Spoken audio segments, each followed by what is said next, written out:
네, 환경의 달 특집으로 이렇게 신박한 벙커로 돌아왔는데 아무도 없네요. 이게 어떻게 된 일이죠?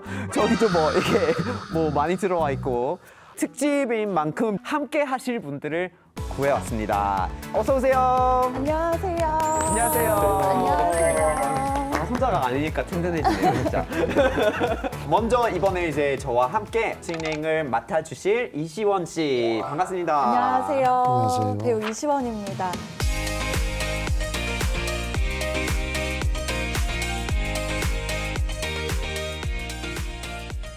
평소에 환경에 대한 관심도 많고 더 관심을 가져야 되겠다라고 생각은 하고 있었는데 솔직히 정보를 구할 때도 마땅치 않고 공부하기도 어렵고 그래서 좀 걱정하고 있었어요. 내가 잘 살아가고 있나. 근데 이 기회를 빌어서 환경운동가로 활동하시는 타일러님과 그리고 두 분의 전문가 분들께 한번 제대로 배워보려고 나왔습니다. 네, 잘 이렇게 부탁드립니다. 너무 좋습니다.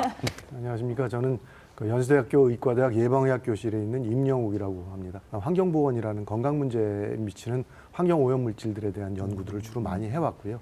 주로 이제 뭐 미세먼지 등등에 대한 연구들을 그동안 해와서 아마 오늘 그런 얘기들을 주로 다루기 위해서 초대받은 것으로 알고 있습니다. 네, 저는 대기과학자 조천호라고 합니다. 저는 국립기상과학원에서 30년 동안 일을 했었고요. 4년 전에는 은퇴를 해서 지금은 기후변화와 관련된 이런 글을 쓰는 그런 작가로서 또 그렇게 살아가고 있어요. 우리 타일러님하고는 이런 방송에서 굉장히 여러 번 이렇게 만나서 다시 만나서 굉장히 반갑고 우리 이시원님, 우리 임영욱 교수님 또 이렇게 처음 뵙게 돼서 굉장히 기쁩니다. 어떻게 보면 키워드의 조합이 되게 독특할 것 같다는 생각이 드는데 이렇게 기후와 건강 그죠? 그러니까요. 주제가 어떻게 될지 궁금해하시는 분들이 많을 텐데요. 한번 안건을 공개해 보겠습니다.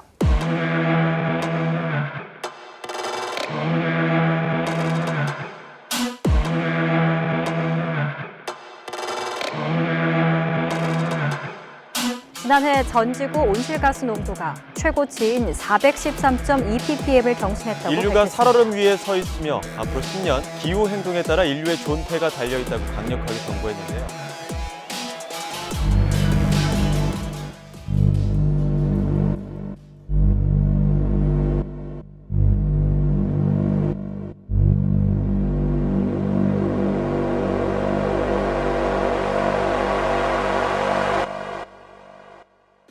영상 보니까 뭔가 모르게 기분이 스산해지지 않나요?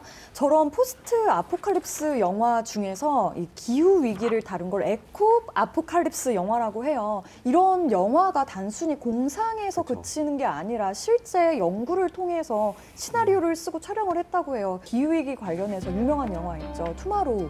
지구 온난화로 인해서 빙하가 녹게 돼서 결국은 지구 전체가 빙하로 뒤덮이는 그런 영화도 나오고요. 또 최근에 N사에서 산소호흡기 없이는 살 수 없는 그 환경을 그렸던 택배기사라는 드라마도 있고요. 맞아요. 이렇게 계속해서 소재로 나오고 있다는 게 아무래도 많은 분들이 기후위기가 진행이 되면서 이 문제에 대한 어떤 실감, 어떤 체감들을 하시는 부분도 있고 또 미래에 대해서 또 걱정하시는 부분이 있기 때문인 것 같은데 그러면 이건 이제 사실 이 현상의 원인을 맞아요. 명확하게 좀 알아야죠. 짚어서 얘기하는 것도 중요할 것 같아요. 그래서 문제가 있으면 네. 그 원인을 알면 해결할 수 있잖아요. 그렇죠. 그러면 이 원인에 대한 힌트가 지금 저희 스튜디오에 들어와 있거든요. 저 들어오면서 눈에 띄었습니다. 저기 검은 물체들이 저기 쌓여 있는데 석탄과 그리고 저 드럼통 안에 있는 거는 아무래도 석유겠죠? 그럴 것 같습니다. 진짜로 석유가 들어있는 건지 모르겠지만 네, 석유, 석탄 같은 화석 연료가 바로 그 원인인데요. 근데 사실 그것 때문에 기후위기가 계속 전개가 되어 나가고 있는데 또 반면에는 그 때문에 우리가 경제 성장을 굉장히 급속도로 누릴 수 있었던 부분인 건 맞죠? 그러니까 이게 이제 뭐 화석연료가 어떻게 만들어졌냐. 수억 년 전에 이 지구에 햇빛이 비쳤을 거 아니에요? 그 햇빛을 갖고 광합성을 해서 이 식물이 이제 탄소 화합물을 이제 만들었고 또 동물이 또 먹어서 또 그 몸도 또 탄소 화합물로 이루어지고요. 이러한 식물 동물들이 이제 죽어갖고 쌓여서 땅 속에 묻혀갖고 고온 고압으로다가 이제 눌리게 되면 이게 이제 변형이 일어나서 바로 이제 화석 연료가 된 것이죠. 다시 말해서 화석 연료는 지난 수억 년 동안 이게 축적이 되었던 햇빛 에너지였다라고 그렇게 보면 돼요. 그렇게 볼 수 있겠네요. 예, 그런데 그러한 고생물이 한 23톤 정도가 1리터의 휘발유로 바뀐다라고 해요. 그러니까 우리가 보통 소형 자동차에 50리터 정도 그 연료통에 휘발유를 채우고 가잖아요. 연료통 안에 1000톤 이상의 고생물이 이렇게 축적이 돼 있다. 그래서 오늘날 우리가 이렇게 누리고 있는 이 문명이라고 하는 거는 바로 그 축적된 그 에너지, 과거의 그 햇빛 에너지를 지금 태우면서 오늘날 이 문명을 지금 만들었다라고 그렇게 보는 거죠. 어찌 보면 우리가 동전의 양면 중 한 면만 지금까지 보면서 살고 오지 않았을까. 이제는 우리가 어쩔 수 없이 필연적으로 그 어두운 면까지 보아야 될 상황에 처한 것 같아요. 인류가 그동안 발전해 왔던 거에 가장 중요한 것이 에너지원인 이 석탄과 석유라는 것이었고, 그걸 우리가 검은 황금이라고 부를 정도로 아주 모든 부분에서 활용도가 높았던 것들이 사실이고, 사용한 기간도 사실은 300~400년밖에 되지 않는 굉장히 짧은 기간을 써왔는데, 그러나 그 이면에는 우리가 알지 못하는 굉장히 많은 문제점들이 발생을 한 겁니다. 가장 대표적인 것이 우리가 호흡하는 공기의 조성이 바뀌고 있다라는 것들입니다. 그리고 그 네. 바뀐 것들이 사람들이나 생태계가 살기에 불편한 상태를 표현하는 것이 대기가 오염되어졌다라고 우리가 표현합니다. 그래서 대기오염이라는 것이 바로 이 석유계 화학물질의 사용으로부터 출발된 가장 나쁜 부작용 중에 한 가지라고 말씀드릴 수 있습니다.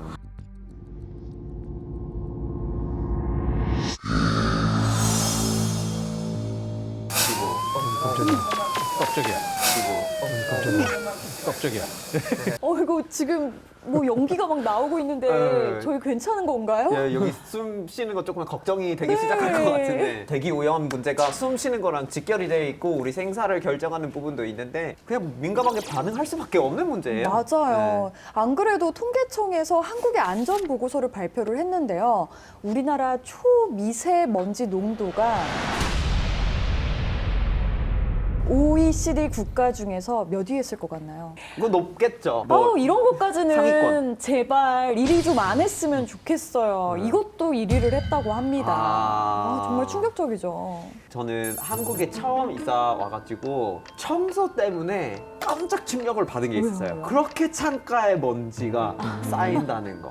한 번 네. 닦으면 까매지죠. 그런 거를 뭐 시카고 살면서 DC 살면서 이렇게 경험한 적이 없었는데, 그 정도로 미세먼지가 이렇게 막 가라앉기도 하고 우리 주변 생활에도 다 들어와 있다는 거를 보고 정말 충격받았어요. 예. 저는 이 알러지성 비염이 있거든요. 네.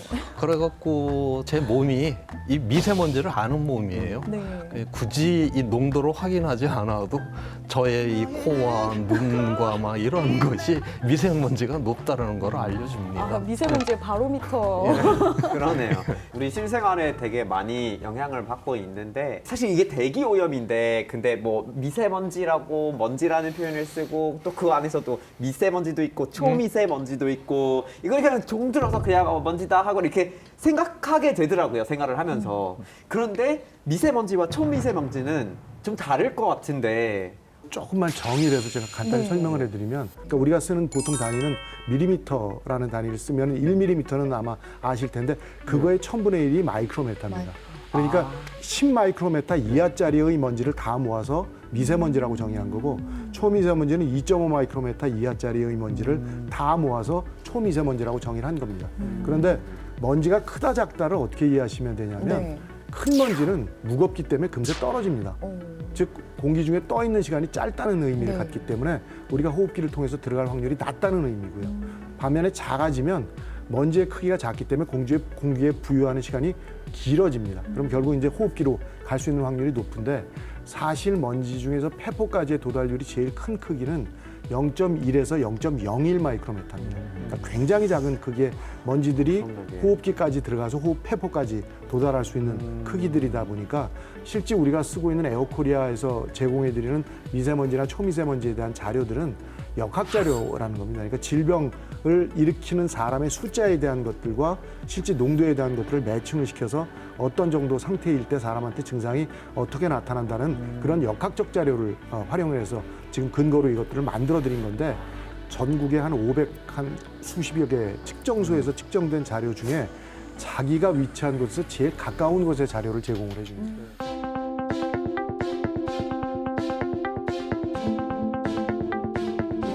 대기환경 측정망 설치 운영 지침에 따라 해당 지역의 인구, 주위 환경 등을 고려하여 설치되고 있습니다. 측정소가 간격은 지하철역 한 4정거장이 4km 이상을 거리를 두어 이 중복 설치를 최소화하고 있습니다.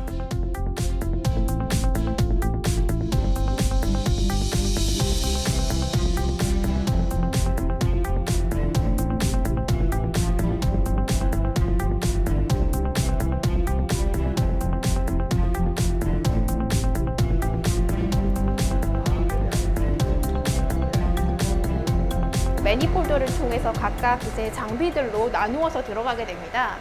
여기 오신 신풍동 측정소는 지금 광화학 측정망, 유해대기 측정망, 도시대기 측정망들이 같이 있는 곳인데요. 각 측정망별로 측정된 대기오염 데이터들은 여기 보시는 자료 수집 프로그램을 통해서 저희 공단에서 관리하고 있는 나미스 시스템으로 전송됩니다.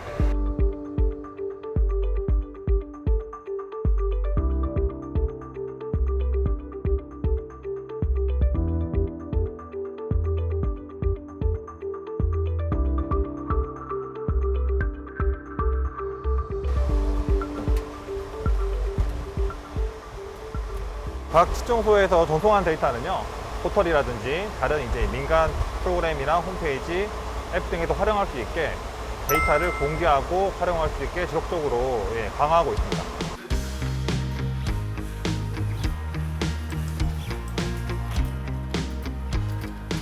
이 대기오염 문제는 국외 유입 영향도 있지만 이 인구 밀도가 높고 이 차량 통행이 많은 대도시에서 발생하는 이 국내 배출량도 무시할 수는 없습니다.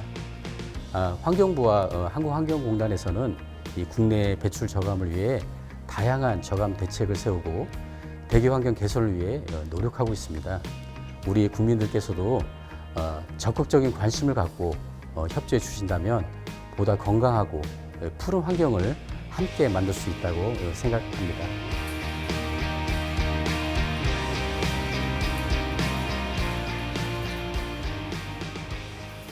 근데요, 교수님. 사실은 이런 미세먼지, 대기 오염의 문제도 결국은 이런 화석 연료 때문인 거잖아요. 그렇죠. 우리가 이제 석탄을 태우게 되면 탄소는 공기 중에 있는 산소하고 만나서 이산화탄소가 돼서 나오는데 그 석탄 안에는 또 황이라고 하는 이런 성분도 있거든요. 공기 중에 있는 산소하고 만나면 황산화물이 돼갖고 그게 바로 이제 미세먼지인 거죠.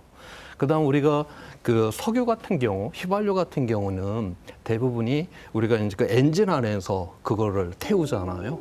공기 중에는 78%가 질소고 산소가 21%인데 공기 중에서는 얘가 서로 붙지를 않아요. 근데 이게 엔진 안에서 굉장히 그 고압으로 높은 온도에서 이게 폭발을 하게 되면 이 공기 중에 있는 질소하고 산소가 이제 붙어버리죠. 그래서 이제 질소 화합물이라고 하는 게 이제 나오는데 우리가 보통 디젤 차에서 더 많이 나온다라고 그러잖아요. 그건 디젤 차는 훨씬 더 그 엔진 안에서 높은 온도로 폭발이 일어나니까 더욱더 많은 질소 화합물, 미세먼지가 쏟아져 나오죠. 이 질소 화합물은 또 햇빛하고 반응을 하면 이제 지상 오존이라고 하는 또 이런 것으로 바뀌고, 그다음에 이 황산화물, 이 질소 화합물은 이런 이제 가축 이런 키우는 곳에서 나오는 뭐 암모니아라든가 이런 거 붙게 되면 그 염기성을 가지면서 이제 뭐 황산염, 질산염이라고 하는 다른 미세먼지로 바뀌고요. 이렇게 해서 다양한 형태로다가 미세먼지가 만들어집니다. 근데 아직까지 거의 전 세계적으로 다들 화석 연료를 기본적으로 경제를 운영하는 원료를 쓰고 있는데 그러면 대기 오염을 피할 수 있는 곳이 없을 것 같다는 생각이 드는데요. 그래서 제가 도대체 어디 가면 이 대기 오염에서 벗어나서 살 수 있나 좀 찾아봤는데요. 글쎄. 전 세계 지구상의 0.18%밖에 안 된다고 해요. 전 솔직히 뉴질랜드나 호주 정도는 괜찮을 줄 알았어요. 근데 WHO 기준에 그것 또한 들어가지가 않더라고요. 0.18% 1%도 아니잖아요. 정말. 아니, 아 근데 그곳이 도대체 어딜까요? 어디 가서 살아야 우리가 안전할 수 있는 거죠? 이래서 화성에 가자는 얘기를 하나. 아, 진짜. 사람들이 보통 하루에 한 2만 번 정도 호흡을 하고 약 1만 리터를 이렇게 공기를 마신다고 해요. 계속 이렇게 2만 번 호흡을 하다 보면 오염물질이 계속 몸에 쌓일 거 아니에요. 과연 얼마나 우리가 그거에 좀 노출이 되어 있는 건지, 얼마나 영향을 받고 있는 건지 한번 확인해 볼 필요가 있어서 영상을 준비해 봤습니다. 함께 보시죠.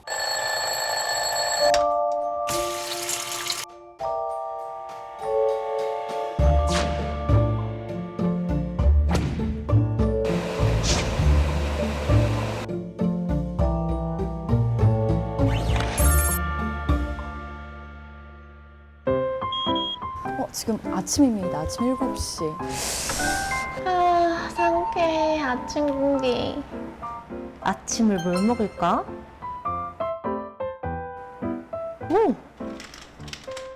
고등어 먹을까? 아니야. 고등어 구우면 또 미세먼지 엄청 나온댔지? 아침이니까 간단하게 달걀 프라이 하나 먹어야겠다.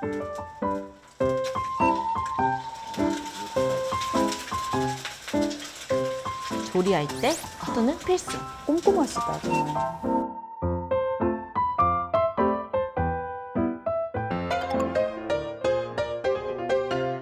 오늘의 OOTD는 엘레강싸게. 아! 뭐야 이거?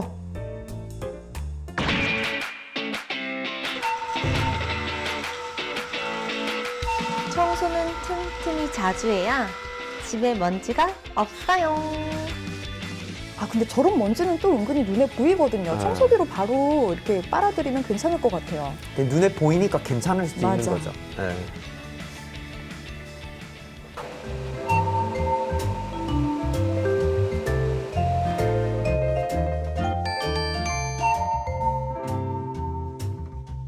근데 전 솔직히 보면서 수연 씨 너무 잘하고 있다 생각이 들었거든요. 아침부터 환기도 하고 또 고등어 먹을까 했는데 안 이러면은 했죠. 미세먼지 네. 많이 나오지 해서 계란 후라이로 드시고요. 근데 보는 내내 모든 걸 다 의심하게 되더라고요. 이러지 말고 한번 교수님께 교수님의 한번. 실내 상태가 바깥보다 좋을 때와 나쁠 때에 대한 이해를 하실 필요가 있습니다. 근데 일반적으로 대기라는 것이 섞일 수 있는 공간이 커지는 것은 태양광선 양하고 관련성이 큽니다. 그래서 일사량이 많은 시간대가 환경 용량이라는 것이 커지는 시간대가 되기 때문에 이 시간대가 오히려 환기를 하기는 좋은 시간대입니다. 저분은 아침에 깨자마자 환기를 하셨죠. 네. 그러니까 일단 환기를 하기 좋은 시간대를 주변 오염과 자연의 상태에 대한 것들을 이해하고 하실 필요가 있다는 것이 우선 첫 번째의 문제점이고요. 아무 때나 한다고 네. 좋은 게 아니군요. 네. 두 번째는 고등어를 피하기 위해서 계란 프라이를 하셨어요. 네. 사실 먼지를 만들게 되는 이유가 식품 안에 포함되어 있는 거나 기름 성분이 기화되는 과정에서 만들어지는 먼지들입니다.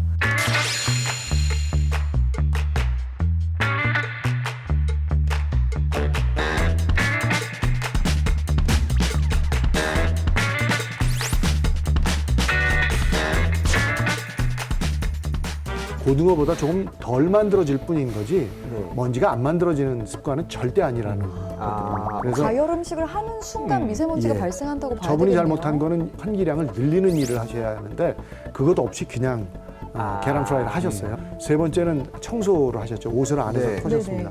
그런데 이 옷은 외출을 하고 오시면 습관적으로 그냥 밖에서 터시는 것을 습관을 들여야 합니다. 집안에 먼지를 묻혀갖고 이미 들어온 상태가 발생을 하기 때문에 가능한 밖에서 옷을 충분히 털고 안으로 갖고 들어오시는 습관들을 들이실 필요가 있고 청소기를 움직이게 되면 바닥과 벽면에 붙어있던 먼지들이 재부유를 합니다. 실내에서. 그래서 항상 청소기를 틀 때는 창문을 열어서 환기해서 환경 용량을 크게 해놓고 청소를 하시는 것이 습관입니다.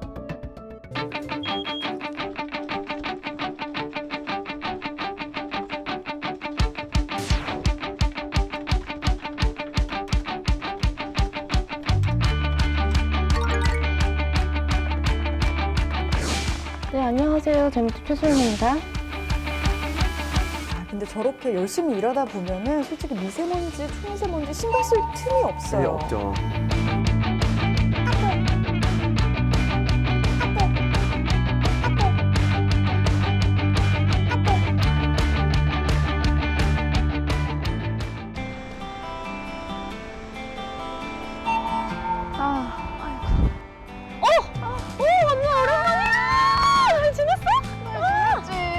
아유, 너무 많아. 너희 부서도 그래? 아유 장난 아니지. 맨날 야근하잖아. 아, 진짜 우리 부서도. 주말에도 일하는 것 같더라. 계속 일해.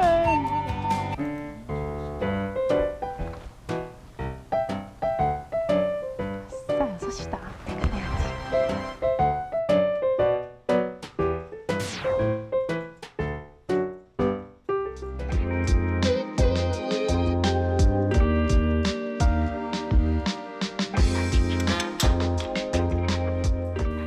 뭐 아. 이런 거는 뭐 충분히 스트레스 완화를 위해서 지금 향을 피우고 계세요.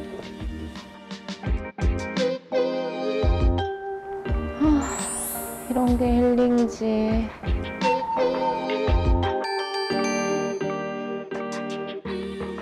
이야. 수현 씨가 놓친 미세먼지 폭탄은? 놓친 그 마지막에 향 피운 거 말고는 솔직히 모르겠어요. 옆에 공장 있는 것도 아니고. 맞아요. 솔직히. 아니, 솔직히 저 정도면 저보다도 더 미세먼지를 피해서 잘 살고 계신 것 네. 같거든요. 도대체 수현 씨가 네. 미세먼지 폭탄을 먹을 일이 뭐가 그러니까요. 있었을까요? 뭔가요? 글쎄 눈에 보이는 거는 진짜 그 향으로 인한 그 연기밖에 없었는데. 네. 예. 그렇죠. 우리가 굉장히 쉽게 생각하는 것 중에 하나가 복사를 하러 갔습니다. 네네. 근데 요사이 복사기가 굉장히 속도가 빨라졌죠. 네. 네. 거꾸로 말씀드리면 그 갖다 붙이는 건 역시 탄소인데 이 탄소를 갖다 붙이는 속도가 빨라지면서 덜 붙게 되는 것들이 빨리 빠져나옵니다. 그래서 복사를 하게 되면 먼지와 같은 것들의 발생량이 어마어마하게 많은 공간입니다. 우와, 몰랐어요, 몰랐어요. 저 그러니까 이거 복사하거나 할 때 그때도 미세먼지가 발생하는지 진짜 몰랐어요. 그때 매캐한 냄새를 혹시 어, 느끼신다면 네네. 그 냄새는 오존 냄새입니다. 그래서 실내에서 이런 것들이 복합적으로 만들어지기 때문에 환기나 여러 가지 피할 수 있는 조건들을 잘 기억해 주실 필요가 어머, 있다는 거예요. 어떡해요. 저 프린트 하거나 할 때 냄새 나면 그거 뭔가 열공하는 느낌이라서 좀 좋아하고 있었거든요. 그러니까 나 열심히 못 보고. 그다음에 이분이 잘못한 것 중에 아까 친구분하고 점심 식사를 하시고 난간에 기대서 자동차들이 왔다 갔다 하는 네. 곳에서 이야기를 하셨죠. 자동차에서 배출되는 배기가스는 경유차는 1급 발암 물질을 배출하고요. 휘발유차도 2B라는 동물 발암 물질을 배출하는 내연기관들입니다. 굉장히 많은 오염 물질들이 도로변에서 확산이 되고 있기 때문에 자동차가 왔다 갔다 하는 공간에서 대화를 하셨던 것들은 굉장히 나쁜 습관 중에 하나고 마지막에 와서 힐링을 하신다고 그 향을 향을 피웠어요. 끼셨는데 이 향은 굉장히 많은 먼지를 구성을 합니다. 네.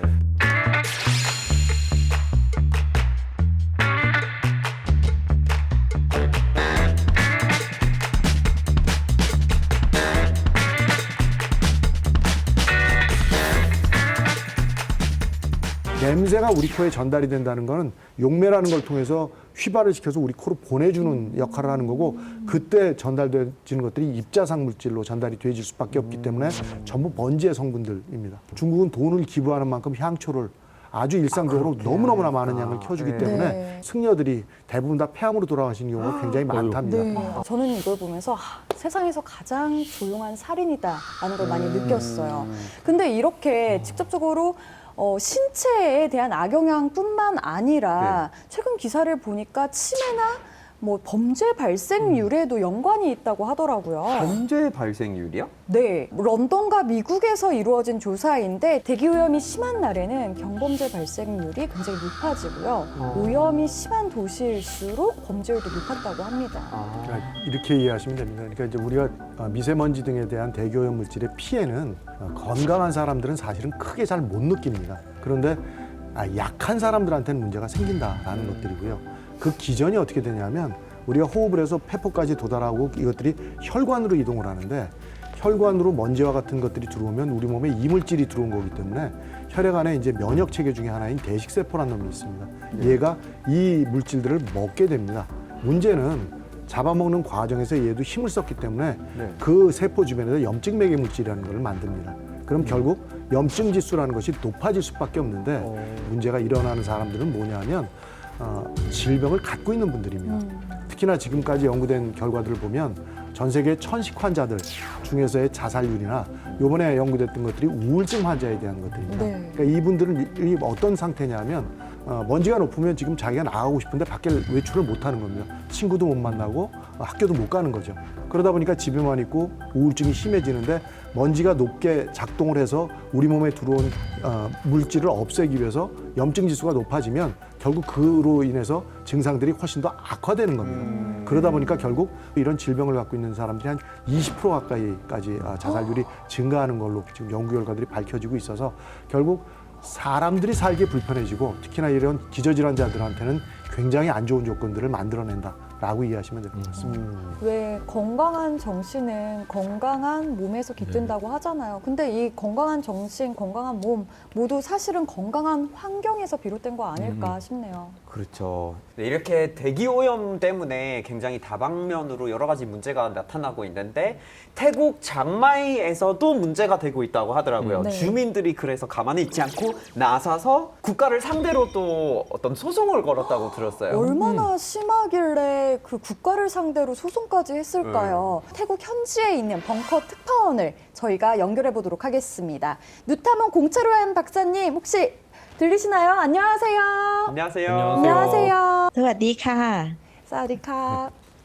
주민들과 미세먼지 소송을 진행하셨다고 들었는데요.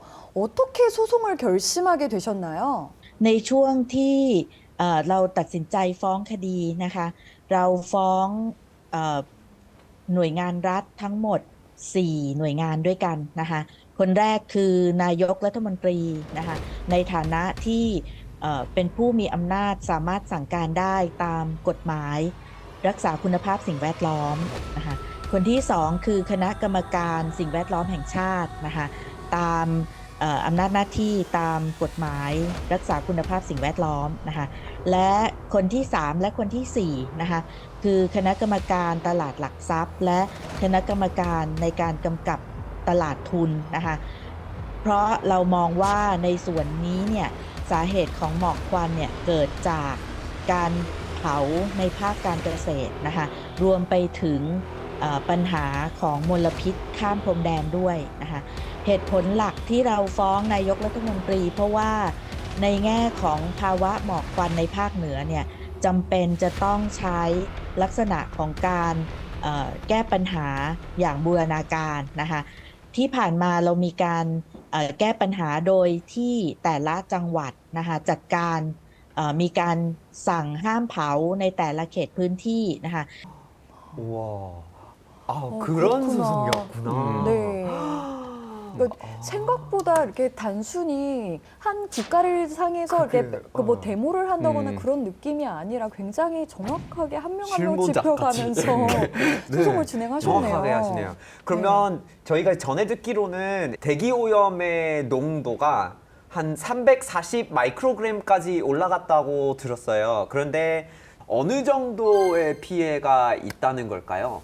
ค่ะก็คือว่าจากเดิมเนี่ย10 ปีที่ผ่านมาเราค่อยๆรู้สึกว่าเรามองดอยสุเทพไม่เห็นก็คือว่าหมอกมันหนาขนาดว่าวิสัยทัศน์เนี่ยปกติเวลาหน้าหนาวเราจะสามารถมองเห็นดอยสุเทพได้นะคะ 아예 정말 안 보일 심각하네요. 정도로. 네, 제가 하나 질문을 드리면 이게 사실은 이제 건강 피해가 제일 큰 문제점들이거든요. 사람들의 어떤 피해 정도가 어느 정도 나타나고 있는지 혹시 간단히 설명해 주실 수 있을까요? คือในช่วงที่หมอกควันลงหนักมากเนี่ยค่ะก็คือว่าจะเกิดอาการแน่นหน้าอกรู้สึกได้นะคะโดยเฉพาะอย่างยิ่งคนที่เป็นกลุ่มเปราะบางเช่นเด็กนะคะแล้วก็ผู้สูงอายุอย่างตัวเองเนี่ยค่ะก็คือออกไปนอกบ้านปุ๊บเนี่ยจะรู้สึกเลยว่าแน่นหน้าอกเพราะเนี่ยทุกคนต้องอยู่ในบ้านแล้วก็เปิดเครื่องฟอกอากาศนะคะมีคนคือมีเพจของคุณหมอคนหนึ่งซึ่งเป็นคนที่สุขภาพดีมากนะคะออกกำลังกายบ่อยๆปรากฏว่าแกตรวจพบว่าเป็นมะเร็งขั้นสุดท้ายนะคะในส่วนของโรงพยาบาลท้องที่อย่างเช่นโรงพยาบาลมหาราชนครเชียงใหม่หรือโรงพยาบาลสวนดอกเนี่ยนะคะก็มีแพทย์ในส่วนของโรคทางเดินหายใจ ชี้ให้เห็นว่าจำนวนผู้ป่วยโรคทางเดินหายใจและมะเร็งปอดเพิ่มขึ้นสูงมากนะคะแล้วตรงนี้เนี่ยในแง่ของการจัดการนะคะการสร้างความรับรู้ให้กับประชาชนเนี่ยมีน้อยมากนะคะคนที่เข้าไม่ถึงสื่อต่างๆคนที่ไม่มีแอปพลิเคชันในเรื่องของการตรวจวัดค่าฝุ่นเนี่ยเขาต้องทำงานข้างนอกนะคะไม่มีหน้ากากเพราะเนี่ยถ้าประเทศไทยไม่แก้ปัญหานี้นะคะเราจะพบในส่วนของผู้ป่วยโรคทางเดินหายใจและมะเร็งปอดเพิ่มสูงขึ้นมากค่ะ 그러니까 모르고 밖에 나가서 그쵸. 활동하시느라 더 피해가 컸을 것 같아요. 그런 거. 조언을 하나 해드리면 아마 그 지금 피해를 받는 분들이 다 어린이나 노약자나 그 기저질환자들일 겁니다. 따라서 그분들에 대한 보상 대책에 대한 거나 관리 원칙에 대한 것들을 정부하고 협의하시는 게 가장 그래도 현실적으로 피해를 줄이는 방법 중에 한 가지라고 생각이 됩니다. 일단 이렇게 이제 시간을 내주셔서 정말 감사드려요. 하루 빨리 문제가 해결되길 바라겠습니다. 감사합니다. 제가 불과 몇 년 전에 치앙마이를 직접 다녀왔었거든요. 아, 그랬어요? 그때만 해도 진짜 울창한 숲과 푸른 하늘로 너무 평화롭고 깨끗한 도시라고 생각을 했는데 그걸로 가는 거잖아요. 그죠, 네. 원래. 가면 한때는 진짜 태국 왕실의 휴양지로서 각광받았던 곳이거든요. 그쵸. 근데 저렇게 앞이 보이지 않을 정도로 대기 오염이 심각하다니 정말 충격적이고 네. 마음이 아픕니다.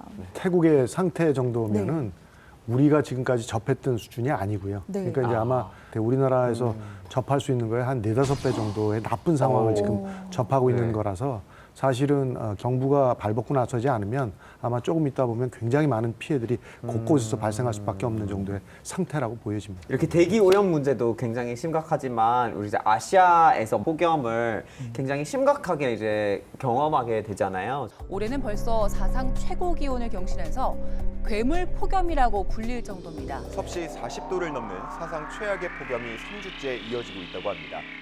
우리나라도 뭔가 더 더워진 느낌이에요. 이번 5월 초부터 이거 여름 온 거 아니야? 라는 생각이 들었는데요.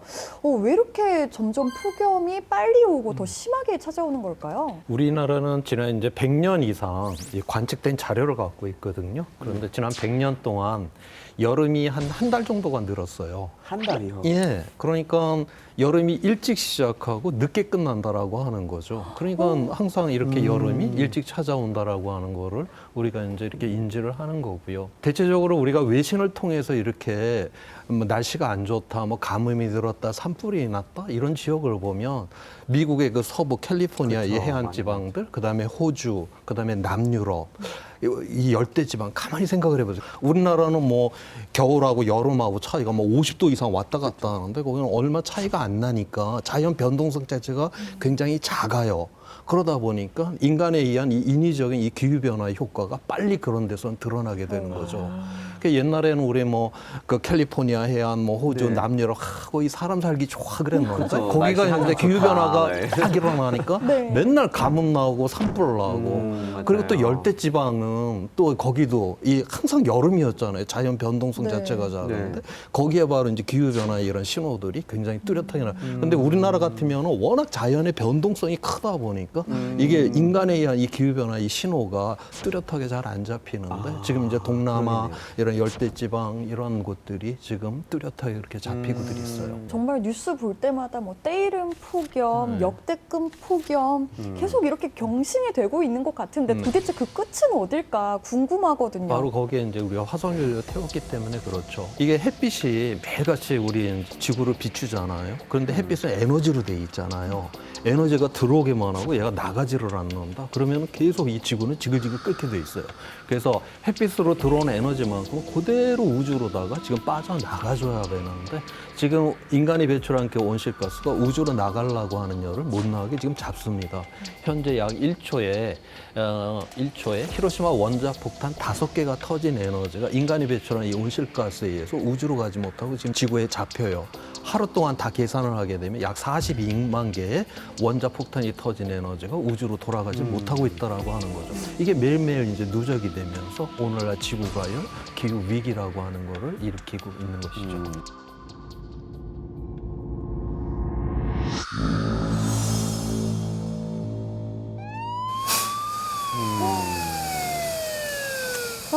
아까 대기 오염도 힘들었는데 기후 위기는 또 뭔가요? 그러네요. 엎친 데 덮친 격이네요. 그것도 원인이 똑같대요.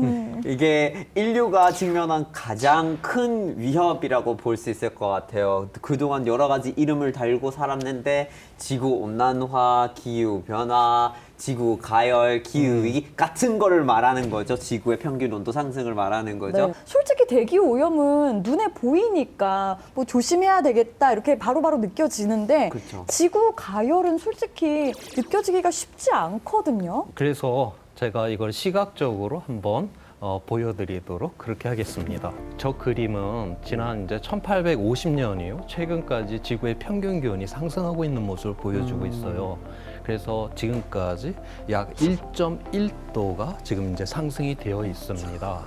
자, 그런데 이 1.1도라고 하는 것은 어떻게 이 기온이 상승되었을까? 저기 맨 그 오른쪽 끝을 보게 되면 내부 요인이라고 하는 게 있죠. 네. 자연 자체도 자기 변동성에 의해서 이게 기온이 평년보다 오를 때가 있고 네. 내려갈 때가 있어요. 그 대표적인 게 바로 엘니뇨입니다.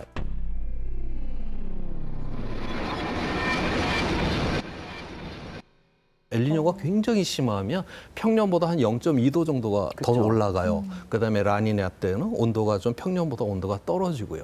오르고 내리고 다 이렇게 하면은 상쇄를 해갖고 이거는 지금까지 저 1.1도로 상승하는 데는 기여 안 했다라고 그렇게 네. 보고 있어요.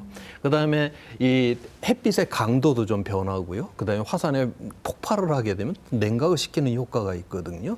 그것도 플러스 마이너스 한 0.1도 사이에서 왔다 갔다 한다라고 보고 있어요. 그래서 지금 자연에 의해서는 오늘날의 그 1.1도 상승을 우리가 설명을 못 합니다. 네. 그럼 뭘 갖고 설명을 하냐?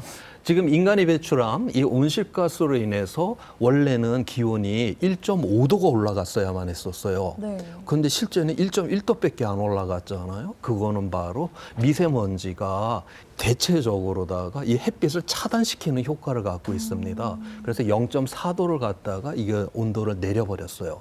그래서 실제로다가는 저 화석연료에서 바로 이제 온실가스가 나왔기 때문에 1.5도를 올렸고 저 화석연료에서 미세먼지가 나와서 0.4도를 떨궜고 그래서 1.1도가 지금 상승이 되었다라고 보는 겁니다. 그러니까 아까 그래프 보니까 이렇게 진동을 하다가 갑자기 기울기가 확 올라갔거든요. 급격하게 이제 기온이 올라가는데 그거는 바로 우리가 인간이 화석연료를 본격적으로 태우기 시작한 그러한 시점하고 이제 같아요. 이 상승이 지구 전체적으로 골고루 이렇게 일어났다라고 하면 그렇게 큰 일까지는 일어나지는 않을 거예요. 그런데 이게 육지하고 바다에서 이 기온이 상승하는 속도가 다릅니다. 네. 그다음에 저 극지방 우리나라 저 열대지방에서 이 기온이 상승하는 속도가 다 달라요.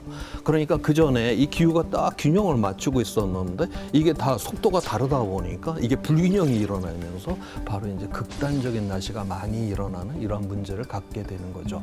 기후 온도가 올라가는 거에 원인이 있겠죠. 여러 가지 물질들의 변화들이 생겨납니다. 대개 조성이 바뀌는 건데 그중에 우리가 이제 숨을 쉬는 공기 안에 이산화탄소라는 것이 있죠. 그러니까 숨을 쉬고 내뱉는 공기 안에 포함된 건데 빙하 속에 포함되어 있는 기포 속에 있는 이산화탄소를 분석을 해봤어요. 60만 년 전 공기에 해당되는 기포 속에 이산화탄소를 측정을 해보니까 한 280 ppm 정도였답니다. 그러니까 이제 인류의 역사로 따지면 인류가 없었을 때는 굉장히 낮은 농도였다는 거죠. 1800년대 후반 이제 하와이에서부터 측정을 했는데 그때 측정된 값은 한 380 ppm 정도입니다. 그런데 지금 현재 값은 얼마냐면 도시에 따라 조금 다르지만 한 408에서 410 ppm이 넘어갑니다. 그러다 보니까 이제 이 석탄이나 석유계 화학물질들의 사용에 의해서 공기의 조성이 바뀌고 있는지에 대한 것들을 확인한 거고 그 중에서도 우리나라 같은 경우에 이제 가장 문제점이 석탄 사용량입니다. 이게 에너지 비용이 석탄이 싸기 때문에 쓰는 거지 결코 이게 좋아서 쓰는 것은 아닌데 현재 우리나라 그 발전의 전체 기여율의 한 32.5% 정도가 석탄 발전입니다. 22년으로 따지면 전체 우리나라 1년에 배출되는 이산화탄소 양이 한 6억 톤 정도로 계산을 하는데 거의 절반은 석탄계 연료 때문에 우리나라에 이산화탄소가 생기고 있다라고 보면 연료 사용량은 3분의 1인데 기여도는 50%가 넘는 거죠. 이 화석 연료 때문에 대기 오염도 생기고 건강도 나빠지고 거기다가 이 기후 위기까지 지금 나타나고 있어요. 그러면 우리가 이렇게 검은 황금에 길들여져 있는 이런 중독되어 있는 삶에서 좀 벗어나고 새로운 방향으로 나아갈 필요가 있는 것 같아요. 아, 맞아요. 정말 외국인들이 우리 서울을 잠들지 않는 도시라고 네. 부른다고 하더라고요. 근데 과연 이게 칭찬일까라는 생각이 들었어요. 그러니까 24시간 돌아가는 뭐 편의점, 그리고 뭐 배달, 음식점. 그렇다면 우리가 실제로 계속 우리는 화석연료를 그동안 사용하고 있는 거잖아요. 그렇죠. 그래서 우리가 사실은 화석 연료를 중단하고 대체가 될 수 있는 연료를 찾아야 되는데 탄소 배출을 줄일 수 있는 여러 가지 방법에 모든 사람들이 참여할 수 있는 방법이 있어야 되겠죠. 그런 일석이조의 방법을 소개하려고 합니다. 그래서 한번 영상으로 보시죠. 안녕하세요. 20대 대표 백미르입니다. 30대 대표 김민지입니다. 50대 대표 전재욱입니다.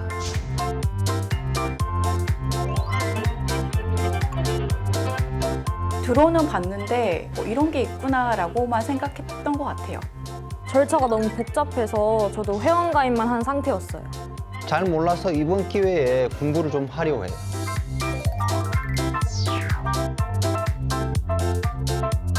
탄소 중립 실천 포인트 참여 방법은 홈페이지에서 회원 가입을 합니다. 그리고 참여 기업에 가입해요. 탄소 중립 실천을 하면 포인트를 적립할 수 있어요. 탄소 중립 실천에 따른 인센티브는 1년 이내 최대 7만 원까지 받을 수 있습니다. 30대만의 뭔가 저력을 보여줄 수 있으면 너무 좋겠는데 색다르게 보여드리도록 하겠습니다. 쉬운 것부터 하나씩 실천해 나가보도록 하겠습니다. 3일 동안 잘 실천해가지고 선후배랑 주변 친구들에게 방법을 알려도록 하겠습니다. 화이팅!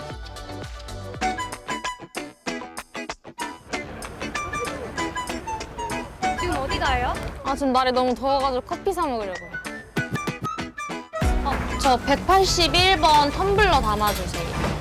1일차에 카페를 선택한 이유가 뭐예요? 제가 평소에 커피를 진짜 자주 마시는데 그만큼 플라스틱이 너무 많이 나와서 이걸 어떻게 처리할까 알아보다가 이게 텀블러를 사용하면 탄소 중립 포인트가 적립된다고 해가지고 첫 번째 장소로 커피숍을 선택했습니다.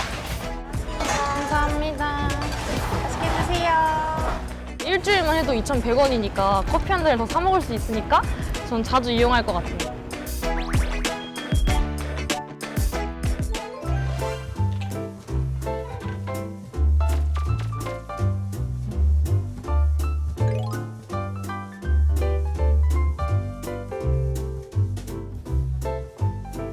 독립하러 오신 거 아니에요? 맞다. 맞다. 세탁세제요. 세탁세제 담아가야 돼요. 리필 스테이션 이용 팁을 알려드릴게요.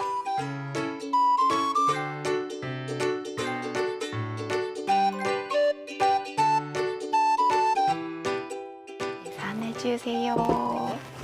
저희 리필 구매해주시면 탄소 중립 실천 포인트도 같이 가입 가능하거든요. 구매 1건당 2,000원씩 매달 말에 통장으로 입금이 되는 좋은 경제적 혜택을 누릴 수 있는 제도거든요. 이게 지금 딱 2,380원 써져 있거든요. 2,000원이 페이백이 될 거예요 라고 하셔가지고 기분 좋은 380원의 소비였다? 이런 생각 들었어요. 오늘 1일차인데 여기서 뭐 하고 계세요? 탄소 중립 포인트를 여기 회원가입을 해야 된다고 하는데 뭘 어떻게 해야 할지. 회원가입은 겨우 하기는 했는데 어떤 활동들을 해야지 탄소 중립을 할 수 있는지 그것부터 먼저 알아봐야 될 것 같아요.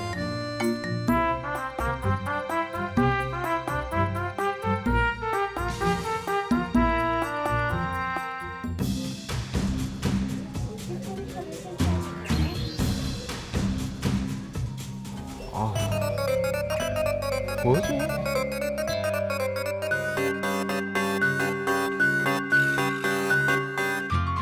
페이 휴대폰을 반납하는데 가기 전에 공부를 좀 하고 갔었는데도 막상 하려고 하니까 뭘 어떻게 해야 할지 안 되겠다. 다음에 다시 한번 와야겠네.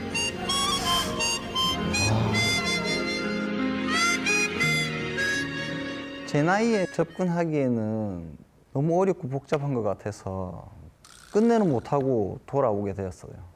한 번 더 도전해보고 싶긴 합니다.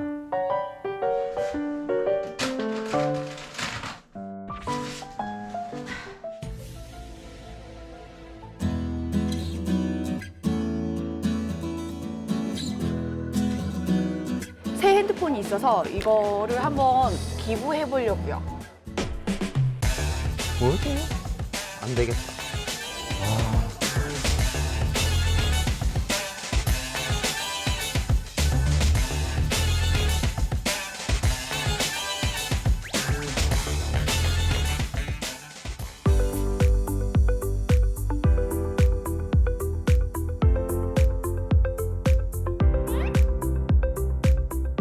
자취방에 플라스틱 병들이 너무 많은데 페트병을 넣고 탄소 중립 포인트를 얻을 수 있는 곳이 있다고 해서 찾아갔습니다.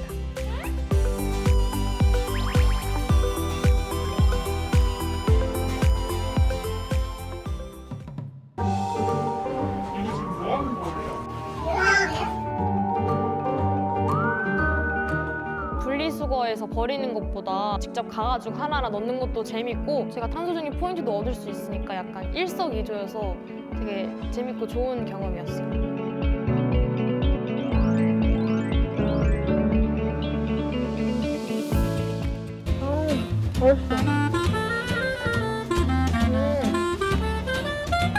마지막 날인데 여기서 뭐 하고 계세요? 날씨가 너무 좋아가지고 밖에 나가서 밥 먹으려고 나왔어요. 도시락 직접 싸우신 거예요? 아니요, 이거 다회용기로 배달해서 시켜 먹었어요.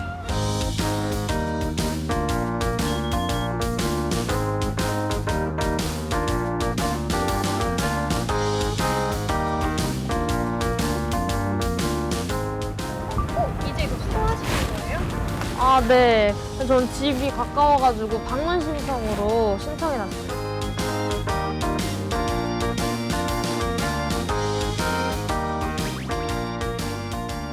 친구들 오면 배달 많이 시켜 먹으니까 그만큼 플라스틱 용기도 진짜 많이 나오고 제가 한 개를 시켜도 다 6개 막 오고 이게 너무 환경도 나빠질 것 같고 어떻게 해야 될까 알아보다가 요즘 배달 앱에 다회용기 사용이 있더라고요. 사용할 수 있는 가게들도 많아지고 그랬으면 더 편리하고 많은 사람들이 사용할 것 같아요. 마지막 날인데 어디 가세요? 오늘은 특별한 체험을 좀 해보려고요.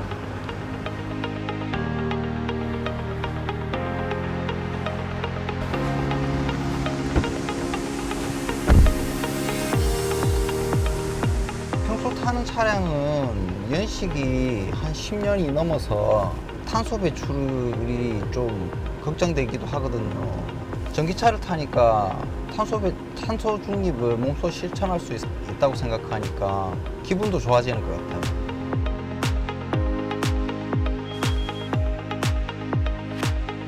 환급도 받을 수 있고 자주 이용할 수 있으면 좋겠다고 생각했어요.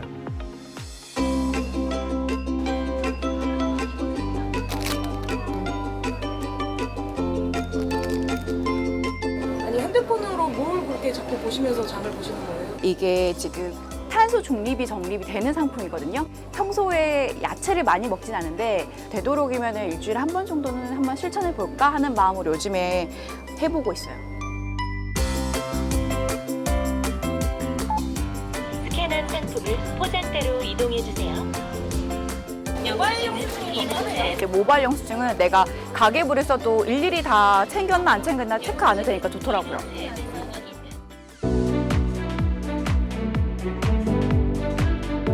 처음에는 어떻게 해야 할지 몰라서 머뭇거리고 두려웠는데 기후위기에도 조금 더 관심을 가지게 되고 조금 알게 된 것 같고 일상생활에서 제가 무심코 했던 행동들이 포인트로 정립이 되고 제가 그걸 또 나중에 쓸 수 있으니까 그것들이 되게 신박하고 좋았고 어른이 된 느낌이었어요.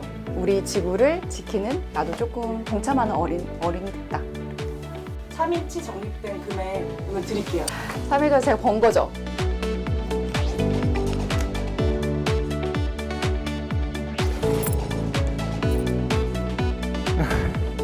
지구도 살리고 환급도 받고. 와우. 이걸로 커피 한 잔 사 먹을 수 있겠다. 대박. 와, 진짜 꼭 먹고 알 먹고네요. 탄소 중립도 실천하고 포인트도 적립하고. 이거 오, 돈 네. 버는 길 아닌가요? 근데 솔직히 지금 보면서 포인트 적립할 때마다 어플을 깔아야 된다는 건 조금 불편한 것 같아요. 그렇죠. 좀 개선해 나가고 확장해 나가고 하면 소비 행태를 좀 바꾸는 데 기여할 수 있지 않을까 싶어요. 근데 솔직히 이렇게 개인들이 각각 노력하는 것도 노력이지만 저는 좀 더 정부 차원에서 큰 단체 차원에서 더 관심을 기울여야 된다고 생각하거든요. 어떤 더 적극적인 노력이 필요할까요? 그러니까 이제 에너지 전환이라는 것 자체가 이제 첫 번째 출발일 거고요. 그 중에서 우리가 생활 속에서 노출이 되고 있는 부분 중에 하나가 자동차라는 종목입니다. 지금 유럽 쪽에서도 이미 이제 내연기관에 대한 종식 선언을 2035년에 하겠다라고 발표를 했는데 우리나라는 아직 그 자동차 제작사들의 의견이 워낙 강력해서 이런 부분들에 대한 것들을 변환시키는 속도가 굉장히 늦거든요. 그래서 이제 전기차로 바꾸는 것만 해도 사실은 우리 생활 속에서 자동차 배기가스를 없애는 일이 됩니다. 그러면 결국 우리는 그만큼 많은 오염물질로부터의 노출을 줄이거나 이산화탄소를 만드는 일들로부터 좀 자유로워질 수 있다라는 것들이기 때문에 아마 우리 역시도 에너지 전환 체제에 대한 부분들을 빨리 정책적으로 결정하는 일과 그것들을 국민들이 빠르게 좀 이행해 주는 일 이런 것들이 아마 우리가 해야 될 일이라고 보여집니다. 그 환경공단에서 2020년 기준으로 해서 한국에서 전기차를 한 대 이렇게 1년간 사용하면 내연기관차보다 한 1.5톤을 더 이렇게 이산화탄소 배출량을 아낄 수 있다고 절감을 할 수 있다고 하는데요. 그게 이제 소나무 한 70그루가 1년간 흡수할 수 있을 양의 이산화탄소라고 우와. 하는데 그러면 분명히 그렇게 좀 전환을 해보는 게 맞는 것 같긴 해요. 그래서 그런지 요즘 주위를 보면은 전기차 보급을 확대하기 위해서 노력이 굉장히 많은 것 같아요. 그 충전기가 엄청 많아졌어요. 그러니까 예전에는 솔직히 전국에 충전기가 그렇게 많지 않았대요. 한 6,000대 정도? 근데 작년에 벌써 11만 대까지 늘어났다고 합니다. 그러니까 전기차 전환에 큰 도움이 될 것 같아요. 그런데 우리가 뭐 전기차로 바꾼다라고 했었을 때 그 전기가 정말 화석연료, 석탄 발전소에서 온다라고 하면 휘발유를 쓸 때보다 조금 밖에 그 화석연료를 줄이는 효과밖에 그쵸. 없어요. 그래서 궁극적으로 검은 황금이라고 하는 이 화석연료로 우리가 이제 전환을 해야 되잖아요. 맞아요. 굉장히 이제 안정적으로 기후를 갖다가 지속 가능하게 만들려고 하면 2050년까지 탄소 중립은 우리가 거의 이제 화석연료 쓰지 않는 그런 세상을 의미를 하거든요. 아리백 재생에너지 100%로다가 물건을 만들지를 않으면 우리는 그런 물건 안 받을 거야. 그다음에 탄소 국경 조정제도 니들이 화석연료 태워갖고 물건을 만들었지 그럼 걷다가 우리는 관세를 때릴 거야. 유럽 연합까지 지금 이미 대한민국은 협의에 들어갔고 미국도 곧 우리 보고 하자라고 하는 이런 상황에 있거든요. 지금 대한민국은 이런 뭐 식량, 에너지 자원을 우리의 영토 안에서 지금 만들어낼 수 있는 나라가 아니잖아요. 우리는 이 세계 주류 시장에 적극적으로 참여를 해야지만 바로 오늘의 우리의 삶을 지금 유지하고 발전시켜 나갈 수 있는 이러한 나라예요. 그렇기 때문에 우리 대한민국은 더욱더 적극적으로 이 문제를 지금 보아야 한다라고 저는 그렇게 여기고 있습니다. 인류가 만들어낸 대기오염 문제와 기후위기 그 재앙에서 우리가 벗어나려면 무조건 화석 연료 위주로 돌아가는 이런 시스템에서 독립을 해야 한다는 사실 꼭 기억해야 되겠습니다. 네, 저희 신박한 벙커는요, 환경의 달을 맞아 6월 한 달 동안 여러분과 함께 인류의 생존 전략을 파헤쳐볼 생각입니다. 2부 쓰레기의 역습편에서 거대한 쓰레기통으로 만들어진 지구를 구하는 방법을 3부 돈 버는 판이 바뀐다에서는요, 기후위기 시대의 새로운 부의 기준으로 떠오른 ESG에 대해서 알아볼 예정입니다. 많이 기대해주세요. 그럼 저희는 다음 주에도 벙커에서 뵙겠습니다. 다음에 봐요.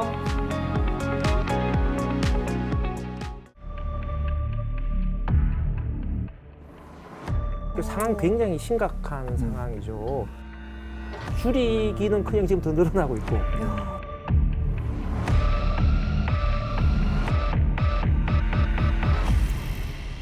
이대로는 못 사는 것이죠. 글쎄 고형 폐기물만 20억 톤이 넘는다고 해요. 진짜 진짜 크잖아요. 산업 쓰레기까지 포함하면은 150억 톤? 그렇게 쓰레기를 많이 만들고 있었어요? 진짜 쓰레기 문제가 심각해진다라고 하는 것은 식량 위기 문제라든지 기후 위기 문제라든지 어떻게 좀 해결할 방법 없을까요? 상황이 굉장히 심각한 상황이죠.